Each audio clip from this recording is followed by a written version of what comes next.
Thielen end up getting hurt. But the way that I see Sterling Gilbert in this offense using a quarterback who's now changing over to wide receiver is you could do a whole bunch of different things now. You could split him out on the inside. You could have him do jet sweeps as well. I mean, could you imagine like a handoff from Shane Buechele and you got a jet sweep coming from each side in Devin Duvernay, who also can run a sub 440, and Gerard Hurd coming from the other direction. That complete misdirection, that pure speed during a jet sweep play would just be absolutely devastating. And I don't think a lot of teams, especially in the Big 12, and the Big 12 is not known for their defenses, especially. I don't think many defenses in the Big 12 can actually keep up with, those sort of plays from Texas. Sorry, I'm just trying to change lane here, people, and I've got a Nissan bloody, what is that, 320 in front of me with the worst number plate I've ever seen, M. Saki. Really? M. Saki. Good Lord. Terrible. I tell you, in Sydney there are a lot of bad number plates. I've seen one that's on a Supra somewhere around out west. It's Ride Me. I'm like, pretty sure, dude, that you do not get laid enough to warrant you having a car, let alone a number plate that says Ride Me. Just dead set. Anyway, that's what I do on this show as well. I give you some good life rants of what I see when I drive in awful Sydney traffic. Anyway, back to Texas Longhorns, because that's what we're here to listen to and that's what we're here to talk about. So I've covered Eric Fowler, I've covered Gerard Hurd. There's some injury news. So there was Deontay Foreman, who will be the starting running back for Texas. He is going to be an absolute juggernaut. He averaged 7.6 carries a game last season. I'm just going to have a nice little pause here. 7.6 yards per carry. So we need him healthy come Notre Dame opening game. So he was injured leading into the weekend, the scrimmage on Saturday. But I tweeted at his father, Derek Foreman, today, and he and Derek informed me that his son was back and playing and practicing today with Texas. So that's good news. Mike Warren, he is, I think he's day-to-day. From what last thing that I heard from any of the reports that are coming out, he would play a day, play 2 days, and then he'd sit out 1 or 2 more practices. He's been dealing with a hamstring tweak, so that's why the coaches haven't been pushing him, because they really need Warren to step up behind Deontay Foreman come Notre Dame game. But it's been good because it gives the chances of the true freshman Kyle Porter, gives him a chance to get more reps, and he is already, you can tell he's been working out really, really solidly during the summer. He already looks like a bull ready to go out of the gates. So it's going to be interesting to watch his progress throughout the rest of this fall camp. Also, of course, probably more the fifth string Tristan Houston. He's getting a lot more ropes in the absence, or while the absence was of Deontay Foreman and Mike Warren. And of course, you can't forget the older brother of 6'6", 220 wide receiver Colin Johnson. His older brother Kirk Johnson, who had an ACL tear last season, who has been just doing absolutely everything the coaches have asked for him, so he can actually just get back out in the field and practice and play. He has absolutely been balling. There's actually a video that came out, I think it was Saturday or Friday going into Saturday, of where he split straight through between the center and the right guard, and he just juked one of the linebackers. Can't remember which linebacker it was, but it just happened so fast. It was just like a whirl of bodies. He just juked one of the linebackers and just kept running. I mean, he's deceptively quick as well. Really good feet. I mean, he's got that change of pace skill that probably Deontay Foreman and Mike Warren probably don't have as much of, simply because they're the heavier, big, bulldozing backs. But Kirk Johnson is deceptively quick. I mean, he can run it out of the backfield, or he can catch it over the middle in a quick slant or something like that. So he's more of that change of pace back, where you can do a lot more different looks with him. So, keep an eye on Kirk Johnson. I definitely think he'll cement himself as the third running back option, but especially that change of pace back that you'll probably see a lot of Sterling Gilbert use in this spread, shoot and veer offense that he's installed in Texas this off-season. Look, some notes on some of the other true freshmen that are really standing out to me of all the, of all the freshmen that kind of you want to make an impact. Like, you need them to make an impact because this team is still so young that you need true freshmen, unfortunately, still to step up and support what is 70% of this team is pretty much led by sophomores. I think the stat was between 75 and 80% sophomores, either redshirt sophomores or true sophomores, who pretty much make up the most of this roster. You want to see still some of those true freshmen cement, a stake in a position. And one of them that springs to mind, I only give you three, but one of them that springs to mind is defensive tackle Jordan Elliott. Now, he was a player that first was committed to Michigan, and then, he bounced around here, he bounced around there with his commitment. But he ended up signing with Texas, and he has come into fall camp absolutely looking great. He said he had dropped about 20 pounds, so he's sitting at about 230, and he was about 250. But he is 230 he hasn't got the gut, he is muscle. He is as athletic. Whoa! Tongue twisters here. He is as athletic and muscular athletic as you could think of from a defensive tackle who weighs in at 230 pounds. So just taking another quick coffee break. Goddamn. He's been really pushing hard, and I would not be surprised if he instantly cracks it too deep behind Paul Boyette and Poona Ford there at the defensive tackle position. Another one who I cannot speak highly enough of this next player who I'm going to talk about. Devin Duvernay. So the player who was committed to Baylor, who ended up, funnily enough, Baylor didn't file away to the NCAA his national letter of intent.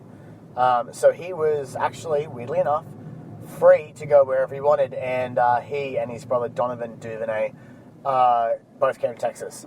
But Devin is the more highly recruited, highly touted wide receiver, and for good reason. I mean, he's about 4.35, 4.38, 40.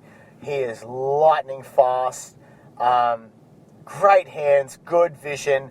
I mean, once he's on a go route, forget it. He's out of there. Good luck keeping up with him. I mean, look, there was about day 3, Jason Hall, who has been pegged as one of the starting safeties alongside also senior Dylan Haynes. He pretty much saw Devin Duvernay bearing down on him on a go route, and he did not even bother to run man to man. He literally saw him 10 yards out, turned around and started running in the direction where he thought Devin was going to go, and still Devin passed him by 5 yards and caught the ball. I mean, that's how. And Jason Hall is no slouch. He's a fast, agile player himself. So Jason Hall is no slouch at safety. He's a good player, and there's a reason why Charlie Strong and Vance Bedford are still looking at him to hopefully, be this starting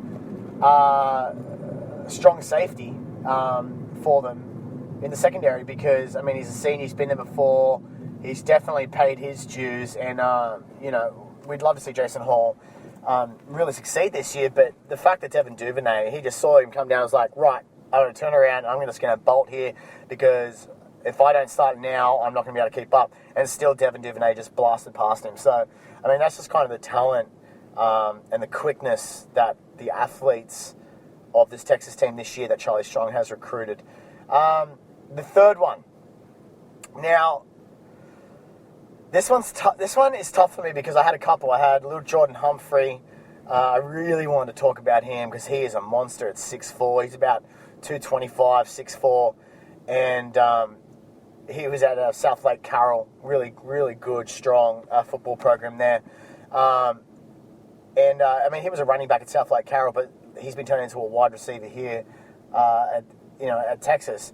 But I can't talk about little Jordan Humphrey just yet because there's just so much going on in the wide receiver room right now. So I'm going to flip it across.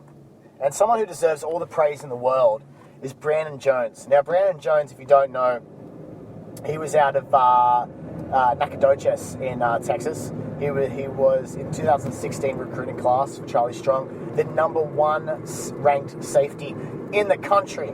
So to get that player, first of all, for Texas was a massive coup. But to get him on campus, to see him work, and now to see how he's performing at fall camp, look, he is really going to be pushing Dylan Haynes for that free safety spot, because someone that athletic, someone with that much instinct in the secondary, you're going to be hard pressed to keep that sort of a player off the field. So I would not be surprised if once all is said and done, that probably Dylan Haynes starts the season. But I think by mid-season, I think we're going to see Brandon Jones kind of cement himself as that starting